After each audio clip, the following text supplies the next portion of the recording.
Friends, rural development में हमारा next topic आता है एग्रीकल्चरल मार्केट सिस्टम।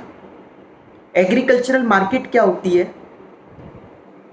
जो सामान बनाए, जो एग्रीकल्चरल प्रोडक्शन हुई है, वो कस्टमर को जब तक नहीं मिल जाता, उसके बीच में जितनी भी एक्टिविटीज़ हैं वो सारी क्या कहलाएंगी? Agricultural marketing. ठीक है। जैसे जब प्रोडक्शन हुई तो हम एग्जांपल लेते हैं पैडी का। पैडी एक क्रॉप होती है जिससे राइस बनता है। तो सबसे पहले जो अलग अलग जगह पे प्रोडक्शन हुई उसको असेंबल किया जाएगा पैडी को। ठीक है। फिर उसको प्रोसेस किया जाएगा राइस में। प्रोसेस करने के बाद ग्रेडिंग होती है। ग्रेडिंग करने का मतलब क्या होता है? आपने देखा होगा जैसे इवन काजू में भी कई तरीके की वैरायटी आती है, चावल में भी कई तरीके की वैरायटी आती है, टूटा हुआ चावल, साबुत चावल, बेटर क्वालिटी का चावल। तो उसकी ग्रेडिंग की जाएगी कि कौन से बेटर में निकल सकते हैं, ग्रेड ए के, कौन से ग्रेड बी के, कौन से ग्रेड सी के। उसको फिर हम ग्रेडिंग करते हैं। उसकी पैकेजिंग होती है।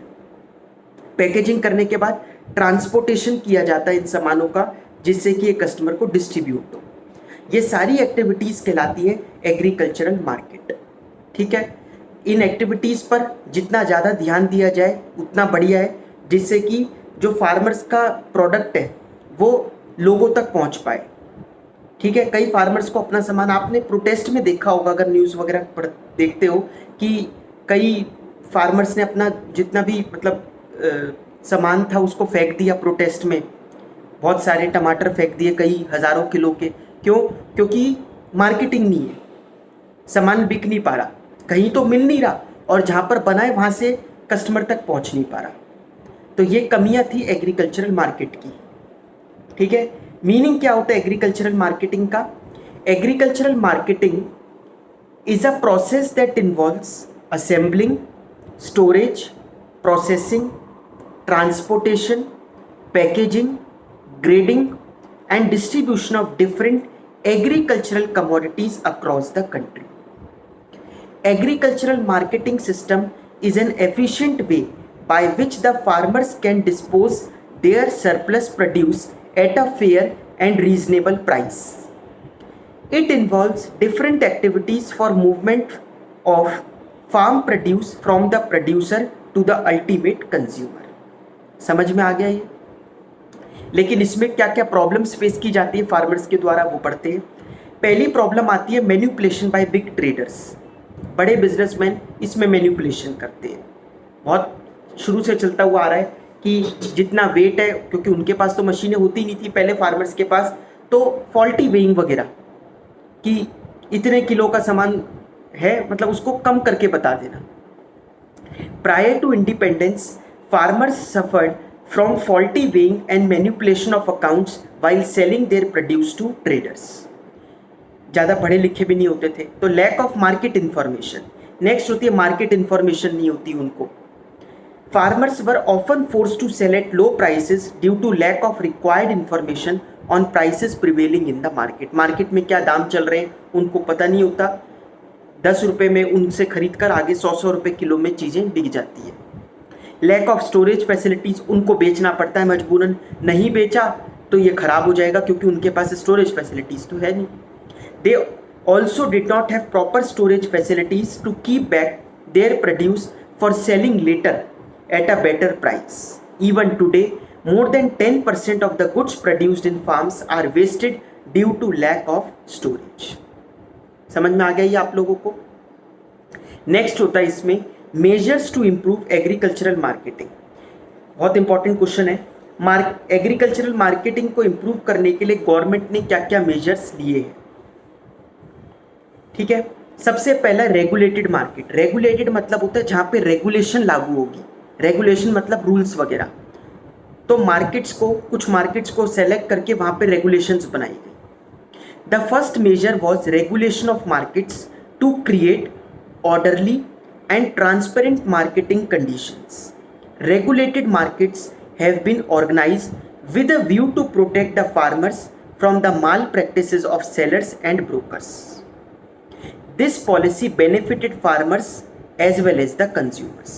इस पॉलिसी ने फार्मर्स के साथ साथ कंज्यूमर्स को भी बेनिफिट किया है। नेक्स्ट है इंफ्रास्ट्रक्चरल फैसिलिटीज़। भाई ट्रांसपोर्टेशन वगैरह कैसे होगी जब तक रोड अच्छे नहीं होंगे, ट्रक वगैरह वहाँ से नहीं गुजर सकते होंगे, जहाँ से ये प्रोडक्शन हो रही है वहाँ से लेकर जहाँ पर इसको कंज्यूम होना है वहाँ तक जाने के लिए रोड अच्छी होनी चाहिए, ट्रांसपोर्टेशन होनी चाहिए, बाकी सर्विसेज मिलनी चाहिए जैसे वेयर हाउस वगैरह। The government aim to provide physical infrastructure facilities like road, railway, warehouse, godown, cold storage and processing units. The current infrastructure facilities are quite inadequate to meet the growing demand and need to be improved. ठीक है। Next है cooperative marketing. Cooperative मतलब कई लोग आपस में जुड़कर फिर पैसा वगैरह इकट्ठा करके और ये सारी फैसिलिटीज उसको प्रोवाइड करते हैं फार्मर को। ये मतलब प्राइस पर खरीदते हैं, एक फेयर प्राइस लेकर उस पर फिर आगे जाकर वो मार्केट में गुड्स को बेचते हैं। The aim of cooperative marketing is to realise fair price for farmers product. Under this marketing societies are formed by farmers to sell the output collectively and to take advantage of collective bargaining in order to obtain better price.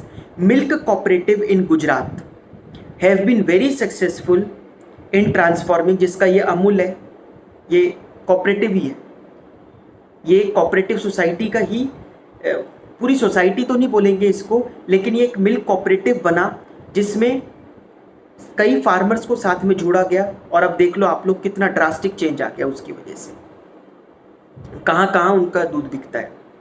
Milk cooperative in Gujarat have been very successful in transforming the social and economic condition of Gujarat and some other parts of the country. However, cooperatives have received a setback during the recent past because of inadequate coverage of farmer members, lack of appropriate link between marketing and processing cooperatives, inefficient financial management. ठीक है, इन कारणों से उनको थोड़ा सा setback भी लगता रहता है बीच बीच में, लेकिन ये एक सक्सेसफुल चीज़ थी कोऑपरेटिव मार्केटिंग। नेक्स्ट आता है इसमें डिफरेंट पॉलिसी इंस्ट्रूमेंट्स। ये आपने माइक्रो इकोनॉमिक्स में भी पढ़े हुए हैं मार्केट चैप्टर में। In order to protect the farmers the government has initiated the following policies. पहला है मिनिमम सपोर्ट प्राइस, कि कम से कम इतना प्राइस तो फार्मर को देना ही पड़ेगा। To safeguard the interest of farmers government fixes the minimum support price of agricultural products like wheat, rice, maize, cotton, sugarcane, pulses, etc. Such a price may be regarded as an offer price at which the government is willing to buy any amount of grains from the farmers. समझ में आ गया ये? Next है maintenance of buffer stock. Buffer stock, अब ware house वगैरह की facility है तो वो बफर स्टॉक मेंटेन करके रखते हैं government. The food corporation of India purchases wheat and rice at the procurement prices, क्योंकि कई बार उस प्राइस पर वो नहीं खरीदता कोई और, मतलब जो बीच के एजेंट्स वगैरह होते हैं वो नहीं खरीदते, तो फिर वो वाले प्रोडक्ट्स को गवर्नमेंट खरीद लेती है मिनिमम सपोर्ट प्राइस पर और अपने पास रखती है, फिर वो आगे चलकर मार्केट में बेचती है। Buffer stock is created in the years of surplus production and is used during shortages. It helps to insure regularity in supply and stability in prices. Next है पब्लिक डिस्ट्रीब्यूशन सिस्टम।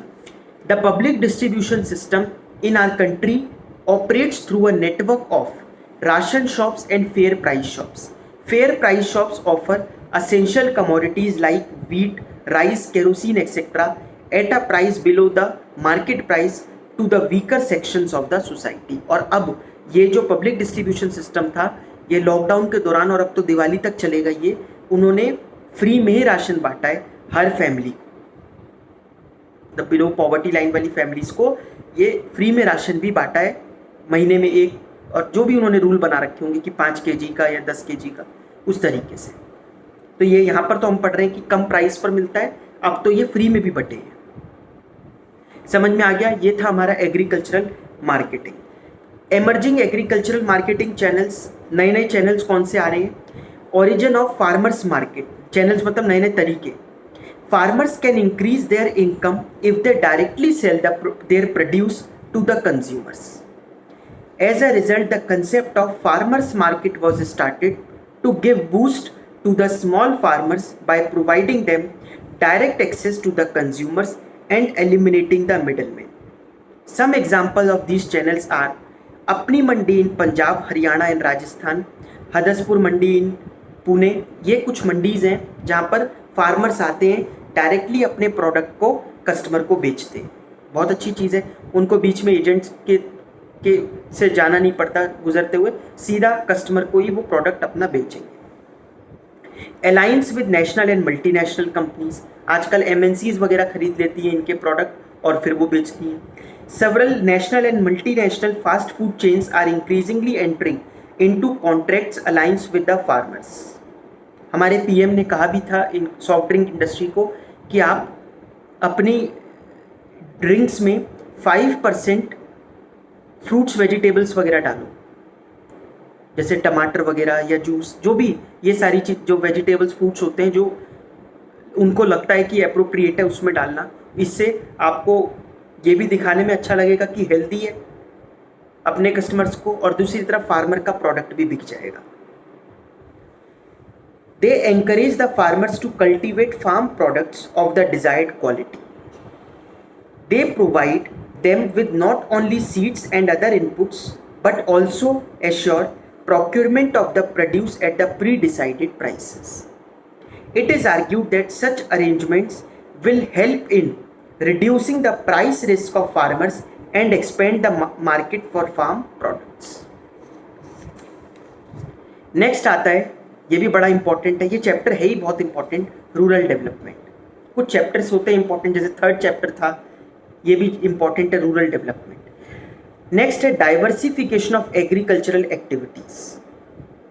डाइवर्सिफिकेशन करना agricultural activities का मतलब सिर्फ wheat और rice, गेहूं चावल अगर farmers यही बनाते रहेंगे तो क्या होगा कि इसका तो सरप्लस हो जाएगा ये, और इसके दाम भी कम होंगे क्योंकि सप्लाई ज़्यादा है, डिमांड उतनी रहेगी तो दाम भी कम हो जाएंगे।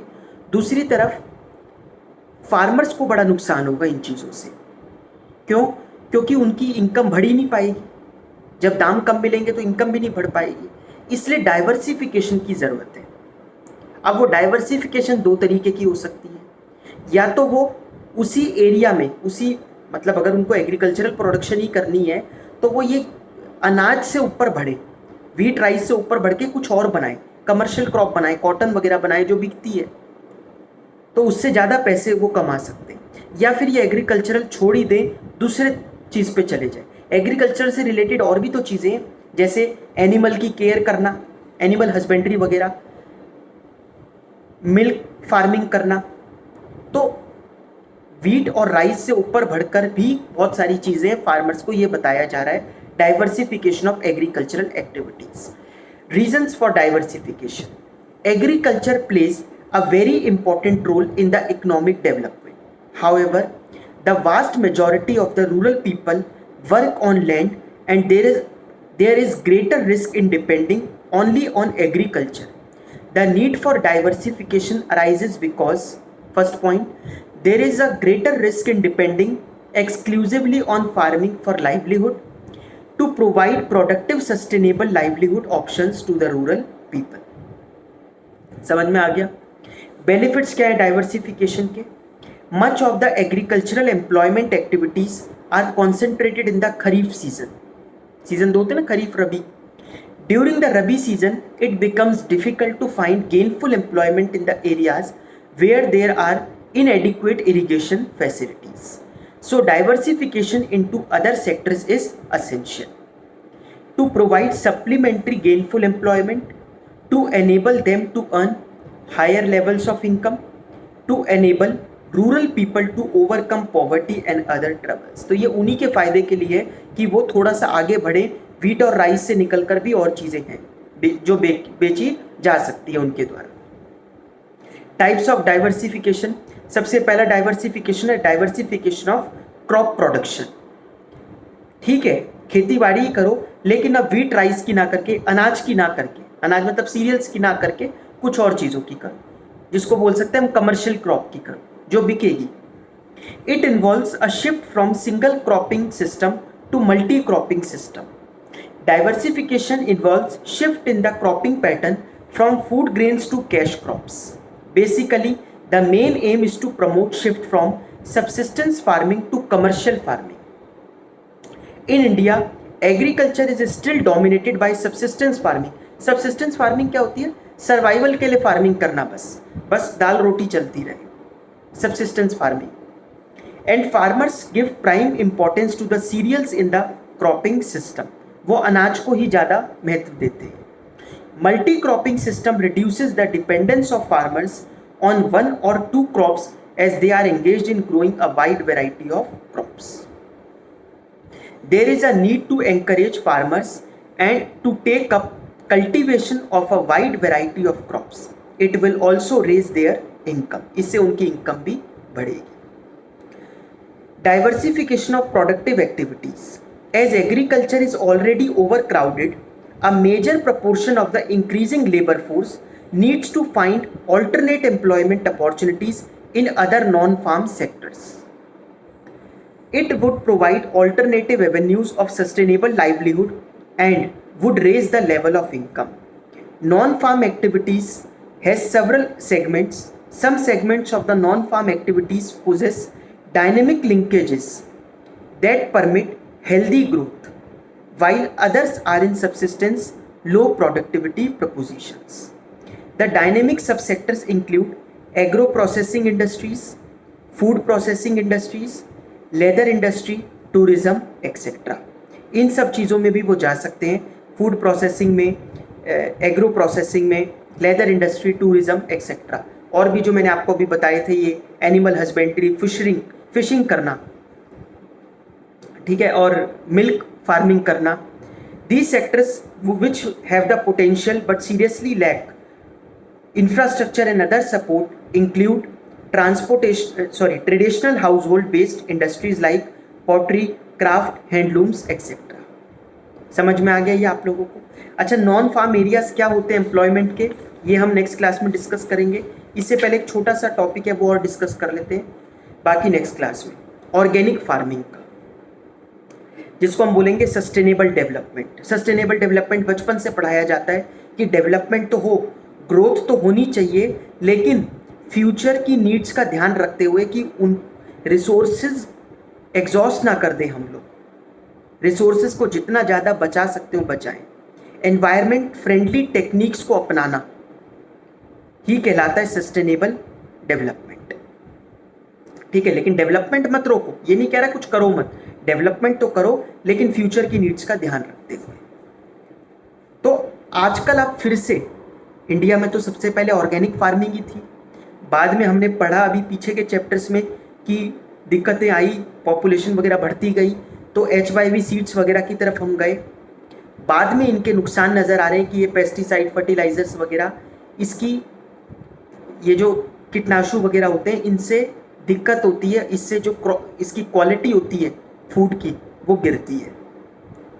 तो वापस ऑर्गेनिक फार्मिंग पर जाने के लिए बात चल रही है कि धीरे धीरे फार्मर्स को फिर से ऑर्गेनिक फार्मिंग पर चले जाना चाहिए.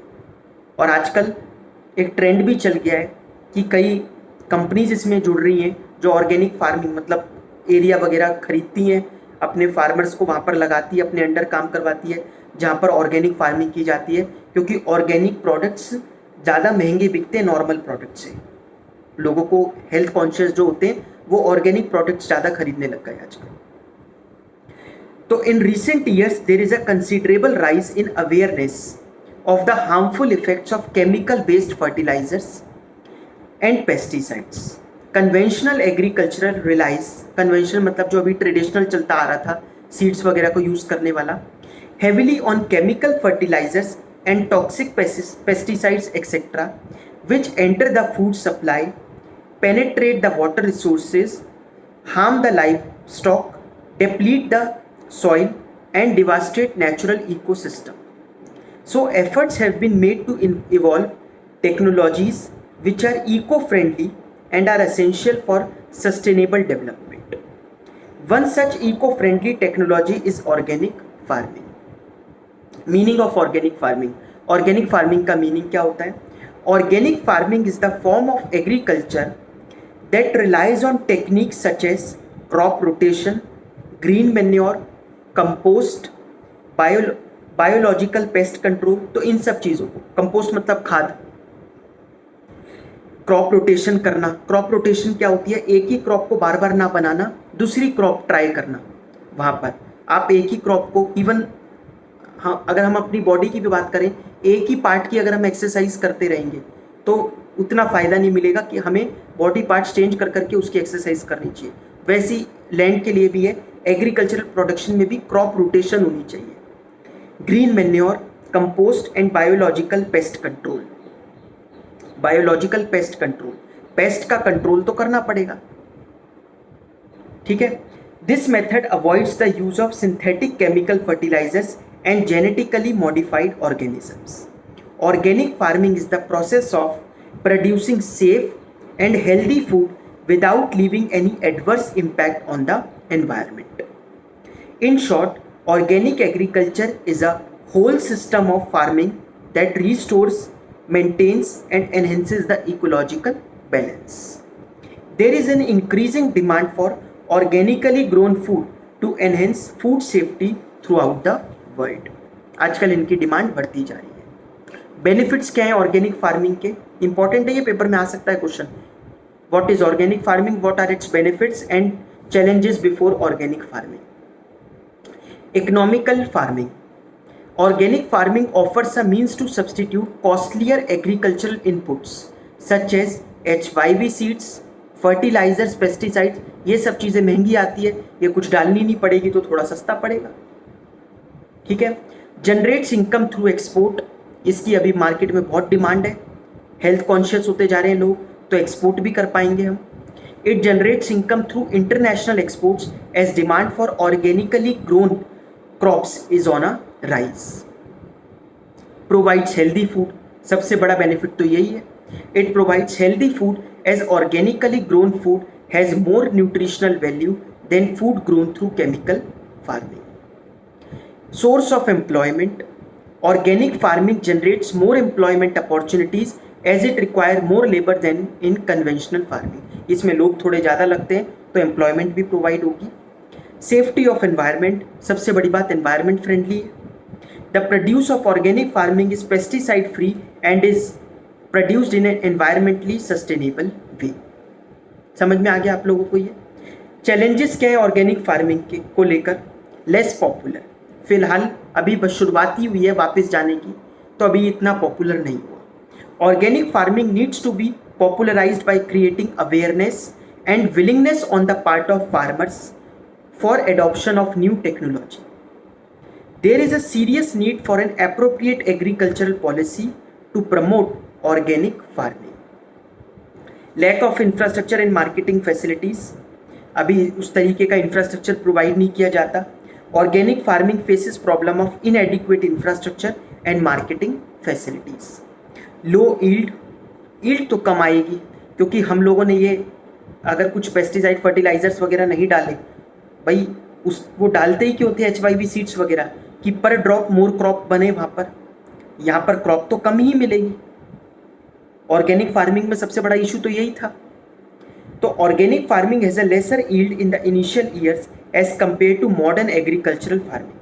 As a result, small and marginal farmers find difficult to adapt to large scale production. Shorter food life, इसकी food life भी कम होती है क्योंकि इनको इंजेक्शन वगैरह तो दिया नहीं जाता। Organic produce has a shorter shelf life as compared to sprayed produce. जिनको ऊपर स्प्रे छिड़क दिया जाता है, ठीक है, उनकी लाइफ अपने आप बढ़ जाती है। Limited choice of crops, the choice in production of off-season crops is quite limited in organic farming. ठीक है, ये हम लोगों ने पढ़ लिए ऑर्गेनिक फार्मिंग के बारे में। आगे हम non farm areas of employment discuss करेंगे नेक्स्ट क्लास में, ठीक है।